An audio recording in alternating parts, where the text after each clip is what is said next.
पूछे दोबारा। सर, आने वाले शिक्षा सत्र में लेकर परीक्षा के अंदर कई बदलाव सरकार करने जा रही है। किस तरह के पेपर होंगे जो सीबीएसई बोर्ड की तरह राजस्थान में लागू करने जा रही है सरकार?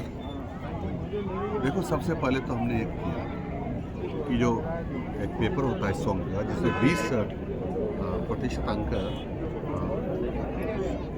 सत्रांक के होते हैं। सत्रांक यानी वह शिक्षकों के हाथ में होते हैं। तो शिक्षक अधिकांश 18 से 20 तक अंक देते हैं।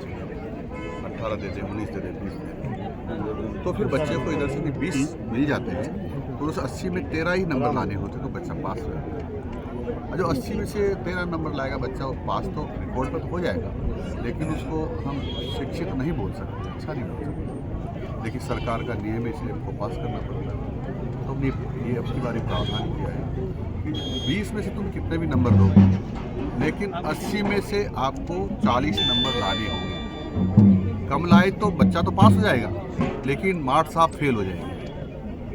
और ऐसे मार्क्स साहबों के लिए मेरे पास बहुत अच्छी अच्छी जगह है। और हमारे 12 जिले में भी, नागौर में ऐसा होगा तो 12 जिले में ले जाएंगे। गंगानगर में होगा तो बांसवाड़ा ले जाएंगे, और बांसवाड़ा में हो जाएगा तो गंगानगर रख देंगे। अच्छी अच्छी जगह हमारी है। और इसके कारण से शिक्षक अब पहले की अपेक्षा पढ़ाई अच्छी करने लगे हैं। और क्योंकि शिक्षक बहुत अच्छा पढ़ा रहे हैं, तो मेरी अपेक्षा है कि अब ऐसी नौबत नहीं आएगी कि किसी अध्यापक के खिलाफ हमको एक्शन लेना पड़े।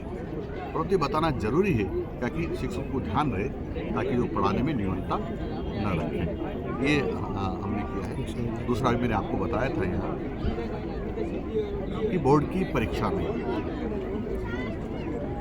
रिजल्ट आने के बाद जब बच्चे को पता चलता है कि मेरे अंक कम आए हैं, मैंने जितना लिखा था उतना अंक नहीं आए, तो रीटोटलिंग करने की हमारे यहाँ व्यवस्था है। तो रीटोटलिंग कराता है। कई बार रीटोटलिंग में भी नंबर बढ़ जाते हैं, पर कई बार नहीं बढ़ पाते। तो हमने देखा कि बच्चा जब कॉन्फिडेंस से कर रहा है कि उसको कम नंबर मिले हैं, तो इसका मतलब रीचेकिंग भी होना चाहिए। उस प्रश्न में जो उसने लिखा है, प्रश्न का जवाब लिखा है, उन्होंने सही लिखने के बाद, पूरा लिखने के बाद कम नंबर कैसे, यदि ऐसा होगा तो जो जितने नंबर उसको मिलने चाहिए वो नंबर मिलके फिर रिटोटलिंग होगी और ये पढ़ सकता है। तो बच्चे को कभी ये नहीं रहेगा कि मेरे साथ अन्याय हुआ है। अदरवाइज कई बार लगता है कि मेरा अच्छा पूरा लिखने के बाद भी और मेरे साथ अन्याय हुआ है। तो रीचेकिंग की व्यवस्था हमने अब की बार हम गणित विषय से करने जा रहे हैं, पायलट प्रोजेक्ट के रूप में। यदि ये सफल रहा तो हम पूरे सभी सब्जेक्ट में इसको लागू करेंगे, ताकि किसी भी बच्चे को संशय नहीं रहेगा कि मैंने जितना लिखा उतना नहीं मिलेगा। सर, अभी बोर्ड की परीक्षा चल रही है, आने वाला सत्र होगा, रिक्त पद किस तरह भरेगी सरकार? कहीं रिक्त पद?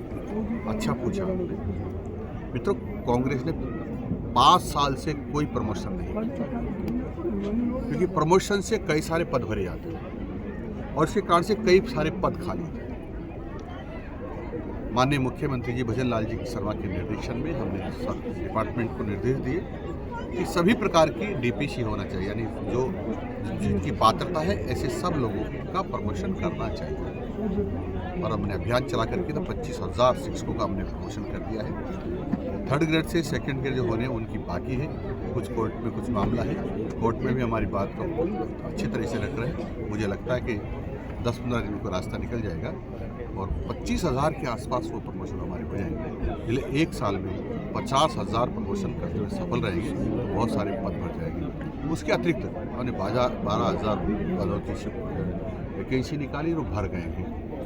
इसके अतिरिक्त भी आपने सुना होगा कि माननीय मुख्यमंत्री जी ने बजट में 4 लाख सरकारी नौकरियां देने की घोषणा की थी। उसमें से मेरा अनुमान है कि 50% के आसपास शिक्षक हमको मिलने वाले हैं। तो उसके बाद सारे पद भर जाएंगे। इसलिए किसी भी विद्यालय को पदों के कारण से महरूम नहीं रहना पड़ेगा। शिक्षा विभाग में और क्या नवाचार